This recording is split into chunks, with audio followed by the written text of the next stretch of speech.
की देखभाल कैसे करें, इस विषय पर भी आज आपको विस्तृत जानकारी दी जाएगी। तो ये कक्षा आपके लिए बहुत इंपॉर्टेंट होने वाली है, उन माओं के लिए भी जिनके अभी शिशु होने वाले हैं और जिनके हो चुके हैं, उन दोनों के लिए ही। और इसके बाद अंत में हमारा प्रश्नोत्तरी का समय होगा, उसमें आप अपने किसी भी समस्या, जो हम डॉक्टर साहब से आप प्रश्न कर सकते हैं, कोई भी ऐसी समस्या जिनसे आपको परेशानी हो रही हो, उसके विषय में आप प्रश्न पूछ सकते हैं और डॉक्टर साहब उसका निदान करेंगे। तो मेरी सभी से रिक्वेस्ट है कि अगर आप अपने प्रश्न चैट बॉक्स में डाल देंगे पहले से ही, तो वो हम उनको फिर अच्छे से ले पाएंगे और कार्यक्रम में कुछ विलंब भी नहीं होगा। तो सबसे रिक्वेस्ट है, अगर आपकी कोई प्रॉब्लम है, कोई प्रश्न है, तो उसको चैट बॉक्स में डालते रहें, जिससे कि अंत में आपके प्रश्न ले लिए जाए। इसी के साथ हम डॉक्टर साहब को इनवाइट करेंगे। डॉक्टर साहब आए और हमारे गर्भवती महिलाओं को लाभान्वित करें अपने विचारों से। डॉक्टर रंजन विशद जी। बहुत बहुत धन्यवाद दीदी। प्रणाम प्रणाम भैया। बहुत बहुत अभिवादन आपका। आज आओ गणेश संस्कारवान पीढ़ी के इस माँ की पाठशाला की श्रृंखला में मैं डॉक्टर रंजन विशद आप सभी का हार्दिक स्वागत और अभिनंदन करता हूं। जैसा कि मुझे आदेश हुआ था कि मुझे 3 बिंदुओं पर आज अपनी बात रखनी है, कुछ चर्चा करनी है। इसमें पहला है कि आयुर्वेद उपचार से लाभ क्या है, और प्रसवोत्तर माता और अपने स्वयं माता और वो अपने शिशु की कैसे देखभाल, उचित देखभाल कर सकती है, और अंत में प्रश्नोत्तरी का एक वो है कार्यक्रम है। तो इस दिशा में मैं कुछ अपने विचार रखना चाहता हूँ, कुछ अपने अनुभव, और जो भी मेरी जानकारी है आयुर्वेद की दृष्टि से, आयुर्वेद के परिप्रेक्ष्य में, वो आप सबके साथ शेयर करना चाहूंगा। और चूंकि आयुर्वेद एक बहुत पुरानी विधा है और मुझे लगता है कि ये पुराने दादी नानी के जमाने से चली आ रही है, तो बहुत सारे लोग इस विधा से, इसके ज्ञान से पूर्व में ही परिचित होंगे। लेकिन चूंकि हम लोग की स्मृति जो है बड़ा कमजोर होती है, तो हम उससे बार बार इस तरीके की पाठशालाओं का आयोजन यही होता है कि बार बार उसको याद दिलाया जाए और हम उसका उपयोग समय समय पर करते रहें।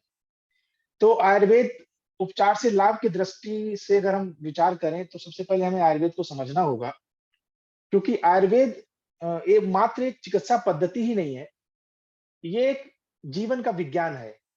इसको अगर ये कहा जाए कि ये संपूर्ण चिकित्सा पद्धति है, तो कोई अतिशयोक्ति नहीं होगी।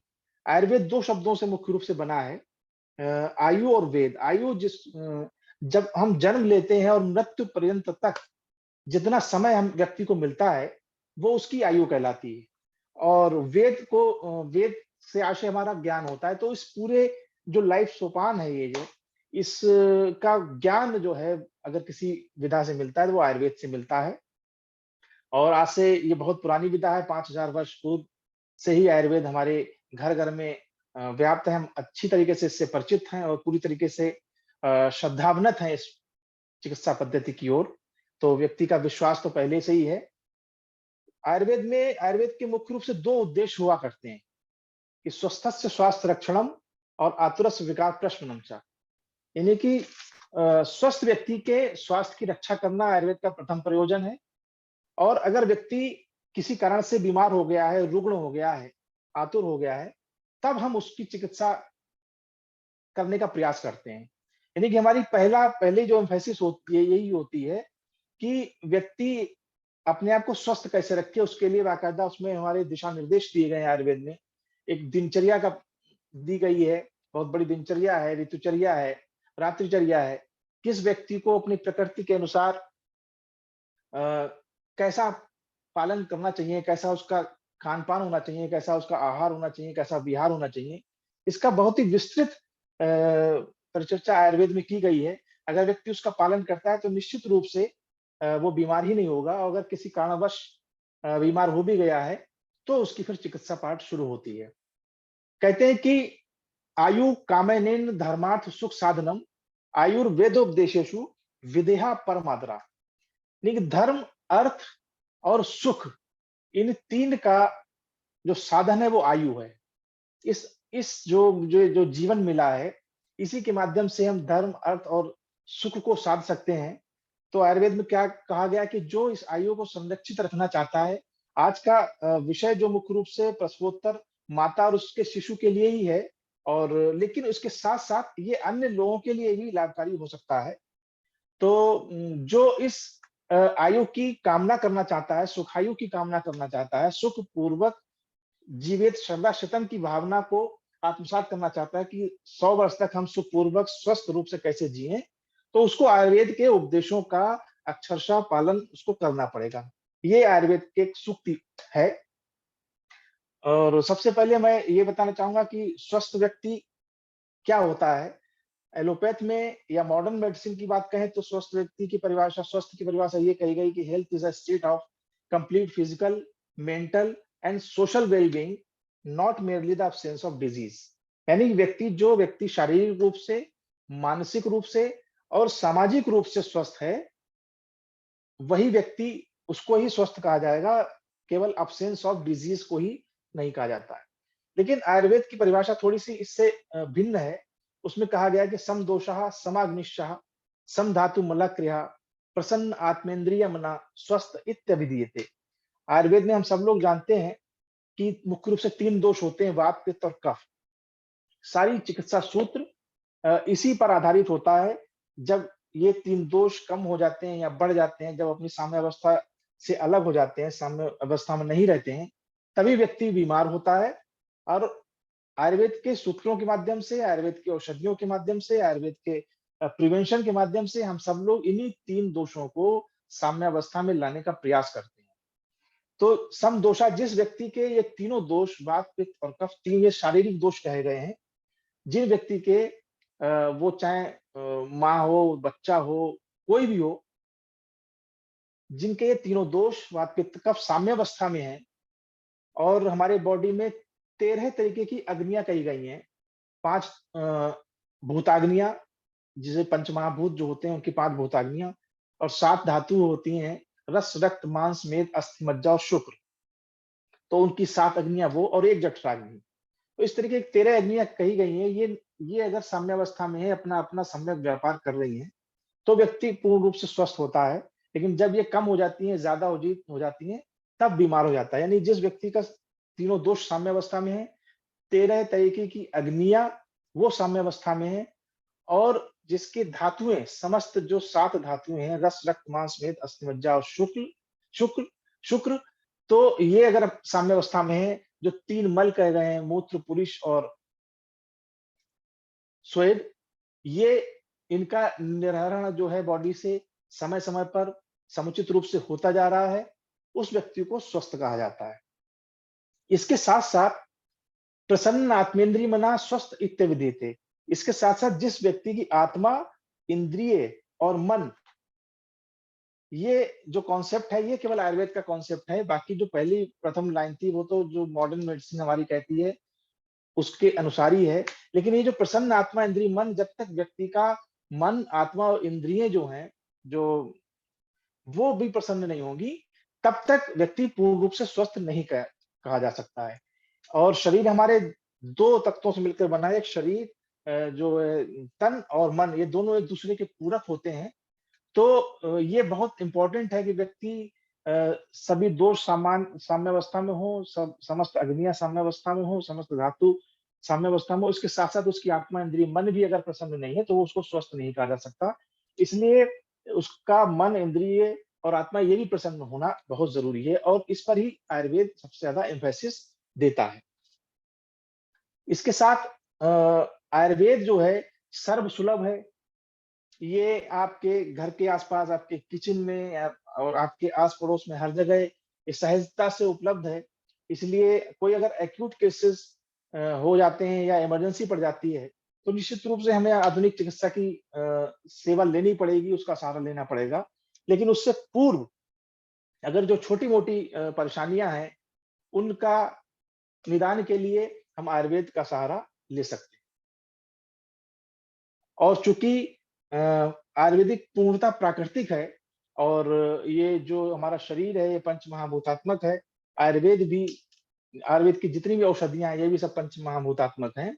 इस कारण से ये एक दूसरे के जो है पूरक हैं और लाभ देती हैं। ये तो रहा आयुर्वेद के बारे में एक छोटा सा परिचय। अब जो दूसरा बिंदु है कि प्रसवोपरांत माता अपनी और अपने शिशु की कैसे देखभाल, उचित देखभाल कर सकती है, इस पर थोड़ा सा विचार हम रखने का प्रयास करेंगे। निश्चित रूप से जब गर्भ ठहरता है, यानी कि माता का ओवम और पुरुष का स्पर्म जब मिलता है, जायगोट बनता है और तब वहां से जीवन की शुरुआत होती है। और उस जायगोट के जब डिविजन्स होते हैं, मल्टीप्लाई होती हैं सेल्स, वो एक 9 महीने के अंतराल में एक पूर्ण शिशु का रूप धारण करता है। इसमें स्त्री का संपूर्ण अस्तित्व लग जाता है उसके सृजन में, बच्चे के सृजन में। जिस तरीके से एक कलाकार जो है अपनी एक किसी कृति का निर्माण करता है, एक कवि है किसी कविता का सृजन करता है, और कोई एक मूर्तिकार एक अनगढ़ अगड़ पत्थर को काट कर छांट कर एक खूबसूरत मूर्ति में तब्दील करता है, उसी तरीके से माता जो है अपने शिशु का निर्माण करती है और उसके निर्माण में वो अपना पूरा सारा अस्तित्व लगा देती है, अपना सारी ऊर्जा लगा देती है, अपनी सारी शक्ति लगा देती है। तब जाके इस शिशु का जन्म जन्म होता है। तो अब जन्म के बाद प्रसव जब होता है तो निश्चित रूप से उसको बहुत कष्ट होते हैं, उसकी शारीरिक पूरी शक्ति उस प्रसव में लग जाती है और उसके कारण से उसमें दौर्बल्य भी हो जाता है, दुर्बलता भी आती है। तो निश्चित रूप से प्रसव के उपरांत माता को अपनी और अपने बच्चे की देखभाल के लिए विशेष प्रयास करते रहना चाहिए। अन्यथा की दृष्टि में दोनों लोग इससे प्रभावित हो सकते हैं। माता जो है कष्ट में आ सकती है, बच्चे कष्ट में आ सकते हैं। तो आज का जो मुख्य विषय है इसी पर आधारित है। जो प्रसव के उपरांत जो शुरू के करीब 5-6 सप्ताह होते हैं, वो माता के लिए बहुत ही महत्वपूर्ण होते हैं, माता के लिए और शिशु के लिए। इस पर विशेष ध्यान देने की ज़रूरत है और इस पर अगर किसी ने ध्यान दे लिया तो निश्चित रूप से उसका स्वास्थ्य मेंटेन रहेगा, बच्चे का स्वास्थ्य मेंटेन रहेगा और ये सबसे ज़्यादा संवेदनशील है। तो मुख्य रूप से 2 पॉइंट पर हमें ध्यान देना होगा। एक आहार, माता का आहार और दूसरा उसका विहार, डाइट एंड लाइफ़स्टाइल। इस पर विशेष रूप से ध्यान देने की ज़रूरत है। सामान्य तौर पर देखा जाता है कि जो माताएँ, जो बहनें हैं, जो पाश्चात्य शैली को ज़्यादा अपनाती हैं, उनको थोड़े से कष्ट की संभावना ज़्यादा रहती है। तो कोशिश ये करना चाहिए कि जो हमारी आयुर्वेद की जो शैली है उसको उनको अपनाना चाहिए और अगर उसको वो अपना रही हैं, तो निश्चित रूप से वो अपने स्वास्थ्य को मेंटेन कर सकती हैं। डिलीवरी के बाद सामान्य तौर पर एक तो दुर्बलता स्वाभाविक रूप से उनको आ जाती है। ब्लीडिंग के कारण से जो लौह तत्व है, आयरन की कमी उनको हो जाती है और उसकी पूर्ति के लिए उनको अपना खान-पान बहुत ज़रूरी, बहुत ही सही रखने की ज़रूरत है। इसमें कोशिश ये करना चाहिए कि सभी जितने भी तत्व हैं भोजन के, वो समुचित मात्रा में उनको लेने का प्रयास करना चाहिए। इसमें कार्बोहाइड्रेट, फैट, प्रोटीन, विटामिन्स और मिनरल्स की मात्रा और तरल पदार्थ की मात्रा भी बहुत ज़रूरी है उनके लिए, क्योंकि डिहाइड्रेशन की संभावना बन जाती है और चूँकि ये पीरियड उनके स्तनपान का भी पीरियड होता है, इसलिए भी उनको अपने भोजन पर विशेष रूप से ध्यान देना चाहिए। भोजन में पौष्टिक दालें, दूध, घी, हरी सब्जियाँ, इन चीज़ों का समायोजन होना चाहिए। कोशिश ये करना चाहिए कि अ, लेट न लेट नाइट ना सोएँ वो और सुबह जल्दी उठने का प्रयास करना चाहिए, ब्रह्म मुहूर्त में उठने का प्रयास करना चाहिए। और उसके पश्चात सबसे पहले इन 6 सप्ताह उनको कोई भी हार्ड लेबर नहीं करना है, कोई भी बहुत ही हैवी वर्क नहीं करना है, पूर्णतः विश्राम लेना है। ये जो 6 सप्ताह अगर उन्होंने पूर्णतः विश्राम ले लिया, तो वो बिल्कुल पहले जैसी स्वस्थ हो सकती हैं और अपनी और अपने बच्चे की देखभाल अच्छी तरीके से कर सकती हैं। उनको इस प्रसव के उपरांत मुख्य रूप से 2 ही बातों पर फ़ोकस रखना चाहिए कि अपने अपने स्वास्थ्य की देखभाल और अपने बच्चे के स्वास्थ्य की देखभाल। उसको वो अपने आप को कैसे स्वस्थ कर सकती हैं, तो सुबह जल्दी उठकर और सबसे पहले इसमें हमारे आयुर्वेद में कहा गया है कि अभ्यंग, मालिश की बहुत ही उपयोगिता है। तो माँ को प्रतिदिन कम से कम एक बार तो अपने पूरे शरीर की, संपूर्ण शरीर की मालिश किसी न किसी महिला से करवानी चाहिए। उससे क्या होता है कि जो जब डिलीवरी के समय क्या होता है, मुख्य रूप से हमारा वायु दोष अ, वो विकृत हो जाता है। वायु दोष बहुत ज़्यादा विकृत हो जाने की वजह से तमाम तरीके की रोग, परेशानियाँ, कष्ट होने की संभावना बढ़ जाती है। तो अभ्यंग का मुख्य जो लाभ है, वो इस वायु दोष को कंट्रोल करने का होता है। अभ्यंग जो है कई तरीके के तेलों से कर सकते हैं। मुख्य रूप से सरसों का तेल का प्रयोग होता है, लेकिन इसके अतिरिक्त हम तिल का तेल, नारियल का तेल, जैतून का तेल, बादाम का तेल इत्यादि तेलों का जो भी उपलब्ध हो सकता है, सहजता से उपलब्ध हो सकता है, उससे हम उसकी मालिश कर सकते हैं, अपनी माता करवा सकती है।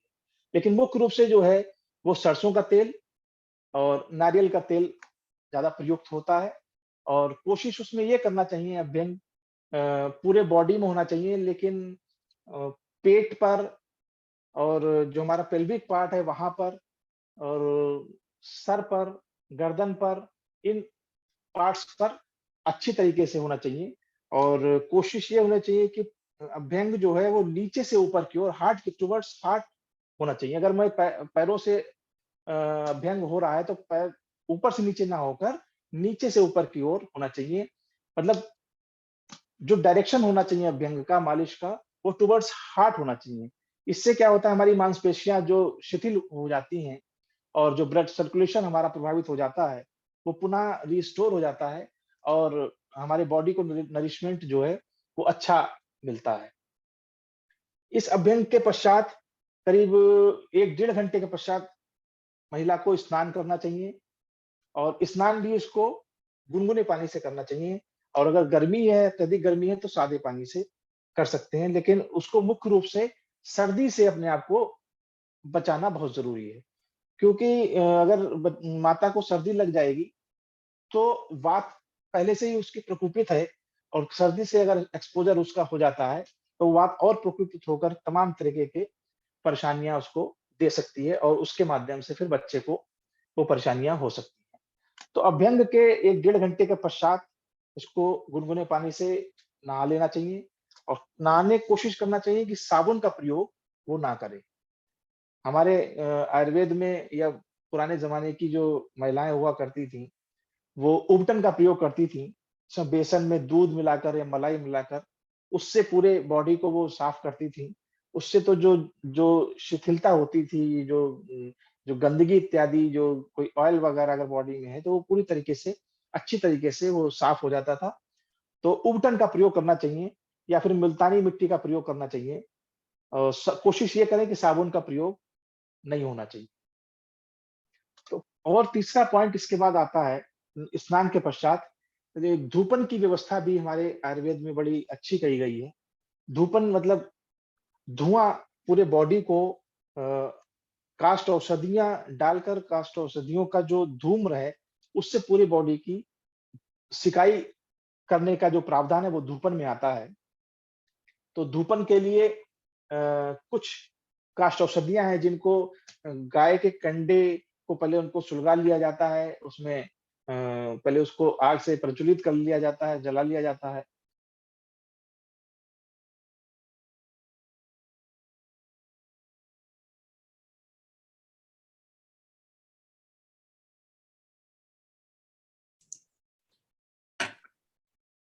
डॉक्टर साहब आपकी आवाज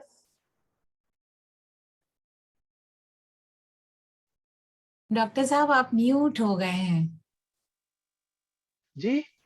आपकी आवाज अब आ रही है, बीच में म्यूट हो गई थी। हाँ, ये एक कॉल आ गई थी। ओके। अब आ रही है मेरी आवाज़? हाँ जी, बिल्कुल आ रही है। तो तीसरा अभ्यंग के बाद स्नान, स्नान के बाद धूपन का एक बड़ा ही महत्वपूर्ण बिंदु है, जिसको करने से हमारा वात का शमन होता है और उसके जो कॉम्प्लिकेशन होते हैं, उससे बचाव हो सकता है। तो धूपन के लिए पहले पुराने ज़माने में तो वो बाँग की एक चारपाई हुआ करती थी, अब तो आजकल उसका प्रचलन नहीं है। लेकिन कुछ ऐसी व्यवस्था की जा सकती है कि जिसमें ऐसी चारपाई की व्यवस्था कर लें, जिसमें महिला उस पर लेटकर नीचे किसी लोहे के तसले में गाय के कंडे को पहले जला लें, फिर उसमें 3-4 औषधियां आती हैं जो किसी पंसारी की दुकान पे मिल सकती हैं। वो विडंग है, शतपुष्पा, गुगुल और अजवाइन, इन सब का एक चूर्ण बनाकर फिर उस जले हुए कंडे पर धीरे-धीरे थोड़ा-थोड़ा डालते हैं।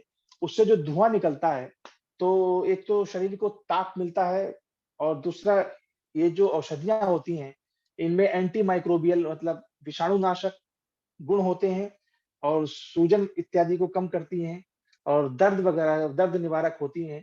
तो इन औषधियों को चूर्ण बीच-बीच में उसमें डालते रहते हैं और उससे फिर पूरी बॉडी को उसमें हाथ हाथ को भी धूपन दिया जाता है, पैरों को भी दिया जाता है, पीठ को भी दिया जाता है, पेट को भी पूरी बॉडी संपूर्ण बॉडी का धूपन करना चाहिए और कोशिश ये करना चाहिए कि इसको बंद कमरे में करना चाहिए, सर्दी का कहीं एक्सपोज़र ना हो जाए। तो इस तरीके से धूपन से क्या होता है कि हमारे अ, वात का एक तो शमन होता है, दूसरे बॉडी की जो सिकाई होती है, उससे भी महिलाओं को लाभ होता है, जो कॉम्प्लिकेशन होते हैं आफ्टर डिलीवरी, उससे उसको काफ़ी आराम पड़ता है। एक इसके साथ-साथ हमारे जो महत्वपूर्ण अंग हैं, वो थोड़े-से प्रभावित हो जाते हैं। उनको रिस्टोर करने के लिए, उनको पहले की अवस्था में लाने के लिए योग में 3 बंध होते हैं, उसका अगर हम लोग प्रयोग करें डिलीवरी के बाद, तो काफ़ी लाभ मिलता है। उसमें एक होता है मूल बंध, उद्यान बंध और जालंधर बंध। तो इन बंधों का प्रयोग किया जा सकता है। तो मूल बंध मुख्य रूप से ऐसे लगाया जाता है कि जो हमारा जो गुदा द्वार है उसको सिकोड़ कर ऊपर की ओर खींचते हैं। तो जितनी देर संभव हो उसको ऊपर सिकोड़ कर खींचा जाए, तो इसको मूलबंध कहते हैं और फिर पेट को अंदर दबाया जाता है, उसको उद्यान बंध बोलते हैं और इसके बाद गर्दन को थोड़ा-सा यूँ करके थोड़ी सी लगाया, इसकी जो चिन्ह होती है इसको थोड़ी सी लगाकर सांस को रोक दिया जाता है। ये 3 मुख्य रूप से बंध होते हैं जिसको त्रिबंध बोलते हैं। इसका अगर प्रयास महिला कर रही है, तो जो बात का जो विषमता जो बात में हो गई, बात की जो असमवस्था आ गई है, उससे काफ़ी हद तक राहत मिलती है और जो हमारे डिलीवरी के समय पूरे शरीर का अंग-अंग जो प्रभावित हो जाता है, लय से बाहर हो जाता है, उसको भी रिस्टोर करने में ये मूलबंध और ज्ञानबंध और जालंधरबंध बहुत ही ज़्यादा महत्वपूर्ण होते हैं। इसके साथ-साथ एक और आयुर्वेद में बताया गया है सिट्स बात का प्रयोग बताया गया है। सिट्स बात के लिए एक टब में गुनगुना पानी उसको रख लिया जाता है और उसमें स्फटिक भस्म मिला लेते हैं, हल्दी मिला लेते हैं और उस गुनगुने पानी में बैठ जाते हैं। तो उस इससे भी जो है एक तो सेक मिलता है, गरम सेक मिलता है हमारे जो प्राइवेट पार्ट्स हैं और उसमें कहीं अगर स्वेलिंग है, उसमें कहीं कोई इन्फेक्शन इत्यादि होने की संभावना है, क्योंकि ब्लीडिंग वगैरह या कुछ कुछ जो है रिसाव होता रहता है, उससे उन सब से बचाव करने के लिए ये सिट्स बाथ जो है, ये बहुत ज़रूरी है और काफ़ी लाभदायक होता है। और मुख्य रूप से महिलाओं को जो डिलीवरी के बाद उनको ये सलाह दी जाती है कि वो मोजे पहने रहें, वो स्कार्फ पहने रहें, क्योंकि इस इन सब से तात्पर्य यही है कि कोशिश ये हो कि उनको किसी भी तरीके से सर्दी वगैरह की उनको ना लगे। उन सब से बचाव बचाव रखने के लिए ये सब इस तरीके के प्रयास किए जाते हैं। सामान्य तौर पर अग्नि जो हमारी बॉडी में होती है, वो बहुत महत्वपूर्ण होती है। अगर अग्नि का कहीं ह्रास होता है, अग्नि की कहीं कमी होती है, तो बहुत सारे रोग जो हैं अनायास ही हमारी बॉडी में प्रवेश कर जाते हैं। तो उस अग्नि को संरक्षित करने के लिए हमें ठंड से बचाव रखना चाहिए और गर्म वातावरण में रहना चाहिए, गर्म कपड़े इत्यादियों का प्रयोग करना चाहिए। इसके साथ-साथ कोशिश ये करना चाहिए पौष्टिक भोजन जो वो तो हम लेते ही हैं। हमारे पुराने दादी और नानी डिलीवरी जो जिनकी महिलाओं की डिलीवरी हो चुकी है, उन्हें उनके लिए पंजीरी बनाती थी, हरीरा बनाती थी, जिसमें तमाम तरीके के ड्राई फ्रूट्स, मसाले, औषधियाँ वो डाल के बनाती थी और वो उसको खिलाने का प्रावधान हुआ करता था। आजकल पता नहीं कि वो बनती है कि नहीं बनती है, लेकिन इसका अगर प्रयोग होता है तो निश्चित रूप से जितनी हमारी धातुएँ हैं, उन सभी धातुओं का पोषण होता है इससे। इसमें सभी आवश्यक तत्व तो मिल जाते हैं। आयरन की भी कमी पूरी हो जाती है, कैल्शियम की भी पूरी कमी हो जाती है और जितने भी विटामिन मिनरल्स हमारे बॉडी के लिए जरूरी होते हैं, हमारे स्वास्थ्य के लिए जरूरी होते हैं, वो सब इससे मिल जाते हैं। तो इसका हमें सेवन करते रहना चाहिए और कोशिश ये करना चाहिए महिलाओं के लिए कि वो फास्ट फूड इत्यादि से, स्नैक्स इत्यादि से और आइसक्रीम वगैरह, कोल्ड ड्रिंक वगैरह, इन तमाम चीजों से स्वयं को बचाएं। इनसे इनको कम से कम 6 सप्ताह तक तो ना ही लें और अपना जो पौष्टिक भोजन है, हरी सब्जियां हैं, फल हैं, फ्रूट्स हैं इत्यादि, इन चीजों का अधिक से अधिक सेवन करें, पानी इत्यादि का सेवन करें और सूप का भी सेवन कर सकती हैं, वो चाहे टोमेटो सूप हो, चाहे वेज सूप हो। ये जो है एपेटाइजर का काम करता है, ये हमारी जठराग्नि को प्रदीप्त करता है। भोजन से पहले अगर वो सूप ले सकती हैं, तो ये बहुत ही उनके लिए लाभकारी होगा। ये किसी भी तरीके का अगर भोजन उल्टा-सीधा भी हो गया है, तो उसको पचाने का ये कार्य करेगा सूप। तो महिलाओं को कोशिश ये करना चाहिए कि वो सूप भी ले सकती हैं। और आहार के विषय में ये सब हो गया, बिहार के लिए बता ही दिया कि अब महिलाओं को सर्दियों से बचाव रखना चाहिए और अपनी अग्नि को, अपने ताप ताप को जो है संरक्षित रखना चाहिए। ये जो है इतना मुझे लगता है महिलाओं को प्रयास करना चाहिए, तो वो अपने आप को स्वस्थ रख सकती हैं। अब बात आती है बच्चे के लिए, वो अपने शिशु की देखभाल, उचित देखभाल कैसे कर सकती हैं? उसके लिए थोड़ा-सा विचार आप सबके समक्ष रखेंगे। बच्चों के बच्चे हम लोगों की मुख्य रूप से जानते हैं कि 3 अवस्थाएँ होती हैं। एक बाल अवस्था, एक युवा अवस्था, फिर एक प्रौढ़ अवस्था। तो बाल अवस्था में जो हमने 3 दोष बताए थे, उसमें कफ दोष का प्राबल्य होता है, कफ दोष प्रमुखता से होता है और युवा अवस्था में पित्त दोष प्रमुखता से होता है और वृद्धावस्था में वात रोग प्रबलता से होता है। तो कफ दोष होने की वजह से जो बच्चे होते हैं वो काफ़ी समय तक सोते रहते हैं, वो 18 से 20 घंटे तक सो सकते हैं, 4 वर्ष तक कहते हैं बच्चे जो है वो इतना-इतना सोते हैं। तो अगर बच्चे ज़्यादा सो रहे हैं तो ये उनकी ग्रोथ के लिए जितना सोते हैं वो उतनी उनकी ग्रोथ के लिए उतना ही बढ़िया होता है। तो इसमें कुछ महिलाएँ परेशान हो जाती हैं कि बच्चे जो है बहुत सो रहे हैं, तो ये कहीं अनुचित तो नहीं है, कुछ कोई बीमारी तो नहीं है। तो इसमें कोई बीमारी नहीं है, 18 से 20 घंटे तक बच्चे सो सकते हैं शुरू में। उसके पीछे कारण यही कि कफ का बाहुल्य होता है और कफ दोष सुस्ती लाता है और इस तरीके की नींद इत्यादि उसी कारण से होती है। अ, सोने के बाद अगर हम उसकी बात करें, विहार की बात करें तो इसमें भी माता की ही तरह बच्चों के लिए मालिश अभ्यंग बहुत ज़रूरी है। कम से कम दिन में 2 बार उनको मालिश उनकी होनी चाहिए। वो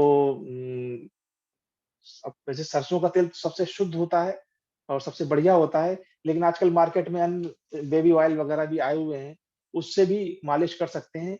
लेकिन बच्चों को 2 बार मालिश बहुत ज़रूरी है, इससे उनके अंदर जो है, जो कफ का जो बाहुल्य है, कफ की अधिकता है, वो कंट्रोल होगी और उनकी मांसपेशियाँ मजबूत होंगी, उनकी मसल्स जो हैं, उनकी हड्डियाँ मजबूत होती हैं। तो दिन में 2 बार कम से कम उनकी मालिश होनी चाहिए। मालिश करते समय ये ध्यान रखा जाए कि बहुत ज़्यादा तेज़ मालिश नहीं होनी चाहिए और सभी अनुभवी होते हैं, बहुत धीमे-धीमे बच्चे चूँकि कोमल होते हैं, तो कोमलता से ही उनकी मालिश होना चाहिए। हाथ, पैर, उँगलियाँ, सर, गर्दन, अ, छाती, आँख, नाक, कान में भी तेल वगैरह लेकर उनको कान की मालिश की जाती है। तो इनसे जो है उनका वायु दोष कंट्रोल होता है और कफ दोष भी कंट्रोल होता है और बच्चों की जो ग्रोथ है, वो बहुत जल्दी होती है। मालिश के उपरांत उनका वही उनको स्नान कराया जा सकता है, लेकिन कोशिश ये की जाए कि उनको प्रतिदिन स्नान ना कराया जाए। सबसे बढ़िया उसका तरीका यही होता है कि एक गीले कपड़े गुनगुने गीले गुनगुने कपड़ा लेकर उनकी बॉडी को उसको पोंछ दिया जाए और 2-3 दिन में उनको 2-3 दिन के अंतराल पर उनको स्नान करवा दिया जाए और वही साबुन का प्रयोग इनके लिए बच्चों के लिए भी नहीं होना चाहिए। इसके लिए बच्चों के लिए भी मुल्तानी मिट्टी, चंदन, उबटन इत्यादि से उनके बॉडी को साफ करना चाहिए। मुझे याद है कि जब हम छोटे थे तो हम देखा करते थे दादी-नानी को तो वो लोई आटे की लोई बना लेती थी, उसको सरसों के तेल में थोड़ा-सा मिलाकर फिर उससे वो पूरे बच्चों की रगड़ती थी, तो उससे बहुत सारी गंदगी बच्चों की निकल जाती थी, सारे जो धूल-धक्कड़ वगैरह भी अगर आ भी गई तो वो भी सब छूट जाती थी। तो साबुन से बच्चों को बचाना चाहिए, उबटन, मुल्तानी मिट्टी, चंदन इत्यादि का लेप करके उनको नहलाना चाहिए। फिर जैसा माता के लिए, क्योंकि माँ और बच्चे दोनों एक-दूसरे से काफ़ी जुड़े हुए होते हैं, तो इनकी जो परिचर्या है वो आहार-विहार वैसा ही होता है सामान्य तौर पर, जैसा माँ का होता है वैसे ही शिशु का भी होता है। तो बच्चों को भी अत्यधिक ठंड से, अत्यधिक गर्मी से बचाने के वो सारे सारे प्रयास करने चाहिए। इसके बाद बच्चे को माँ अगर अपने स्तनों से दूध पिला रही है तो उसको 2 ढाई घंटे पर के अंतराल पर उसको फीडिंग उसको कराते रहें। चाहे बच्चा सो रहा हो तो सोकर उठा लें, फिर 2 ढाई घंटे के अंतराल पर उसको दूध इत्यादि पिलाते रहें।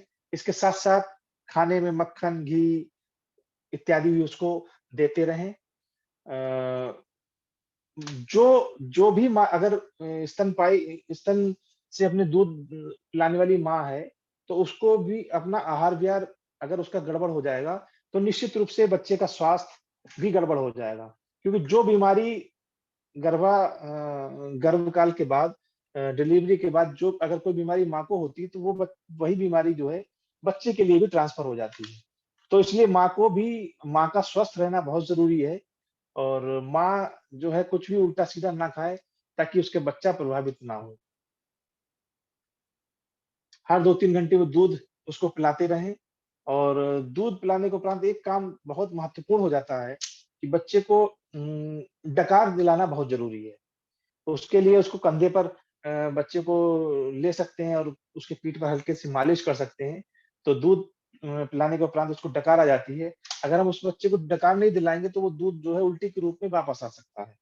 तो या फिर गैस वगैरह उसको बन सकती है, उसको परेशानी हो सकती है, पेट में दर्द हो सकता है। तो इन सब चीज़ों से बचने के लिए उसको डकार दिलाना बहुत ज़रूरी है और कोशिश ये करा जाए कि जो बच्चे 2-3 महीने के होते हैं, 4 महीने के होते हैं, 6 महीने के होते हैं, तो वो अपनी गर्दन को उनके सपोर्ट देकर ही उनको उठाया जाए, उनको उनको अपने पास रखा जाए। सामान्य तौर पर अगर गर्दन पर सपोर्ट नहीं देंगे तो गर्दन लटक सकती है, उनको प्रॉब्लम हो सकती है और बच्चों को छूने से पहले अपना हाइजीन मेंटेन करें।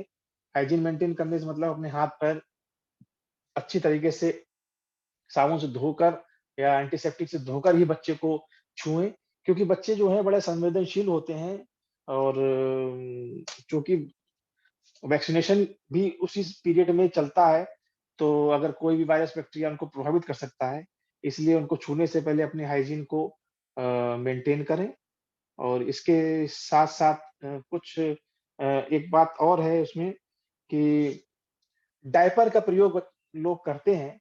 मेरा मानना है कि अगर कहीं बाहर जाना हो, घर से बाहर जाना हो, तभी डायपर का प्रयोग करना चाहिए। अन्यथा की दृष्टि से बच्चों को पहले जो है माएँ लंगोटी पहना दिया करती थी और उसको पहनाने से अगर उनको कोई मल-मूत्र त्याग उनका होता भी था तो तुरंत पता चल जाता था, उसको बदल दिया करती थी। डायपर होने से ये समस्या रहती है कि वो मल-मूत्र त्याग उसका होता रहता है और वो उसे पता नहीं चल पाता, उसका प्रभाव उसके स्किन पर पड़ता रहता है।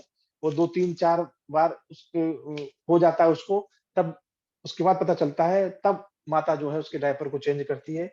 डायपर सामान्य तौर पर 2 तरीके के आते हैं, एक तो वो नेकर की तरह ही होते हैं, एक दूसरा वो फ्लैट टाइप के होते हैं जो साइड से उसको चिपका दिए जाते हैं।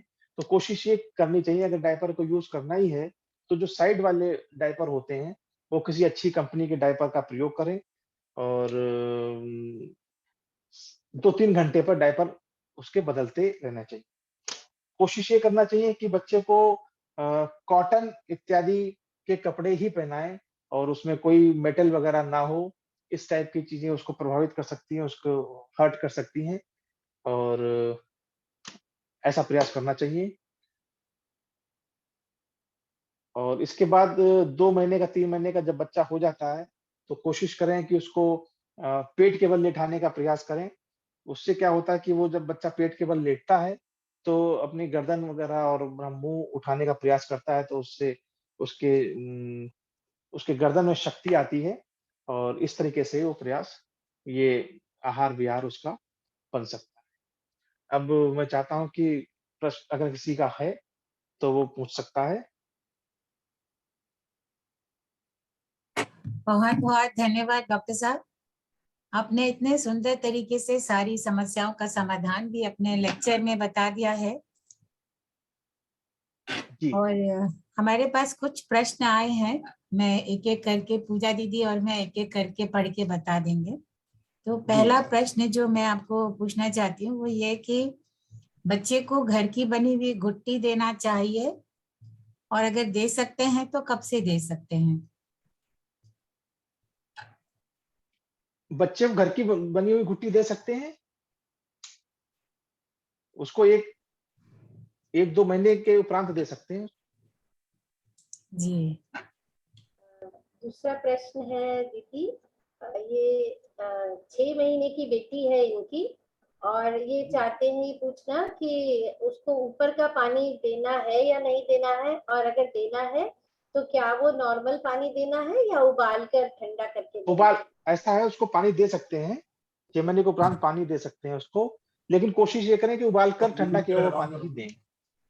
जी। पानी को अच्छी तरीके से उबाल कर पूरा और फिर उसको ठंडा करके तभी चैट देना बॉक्स में चाहिए। मांग रहे हैं क्वेश्चंस। मुझे तो अनम्यूट कर दो। अगला प्रश्न है, इन्होंने पूछा है कि मेरी बेटी 5 महीने की है, उसे सर्दी हो गई है, उसके उपाय बता दें कुछ। सर्दी के लिए देखिए, एक तो एक बना बनाया चूर्ण आता है, बाल चातुर्भद्र चूर्ण। ये बच्चों के लिए कोई भी बीमारी हो, किसी भी तरीके की, चाहे सर्दी हो, खांसी हो, बुखार हो और लूज मोशन हो, उल्टी हो, जितनी भी इस तरह की सामान्य बीमारियां हैं, ये अपने हर माँ को अपने बच्चे के लिए रखना चाहिए इसका एक-एक पैकेट। और इस तरीके की कोई भी समस्या है तो उसको उसको कम से कम 2 से 3 रत्ती, यानी कि 2-3 चुटकी कह सकते हैं उसको। 2-3 चुटकी, अगर बच्चा छोटा है तो 2-3 चुटकी, और उम्र के हिसाब से उसकी मात्रा निर्धारित होती है। शहद में मिलाकर उसको चटाया जा सकता है। तो एक तो ये हर माँ अपने घर में बाल चातुर्भद्र चूर्ण नाम के से आता है, कौन इसको सा जरूर चूर्ण रखें। सर? और चैट बॉक्स बाल में लिख चा दीजिए। बाल चातुर्भद्र चूर्ण मैं लिख देता हूँ। कहाँ मिलता है सर, ये भी बताइए। ये किसी भी आयुर्वेदिक स्टोर पे मिल जाएगा। किसी भी आयुर्वेदिक स्टोर पे मिल जाएगा। एक बार फिर से बता दें डॉक्टर साहब नाम। मैं डाल दे रहा हूँ उसमें।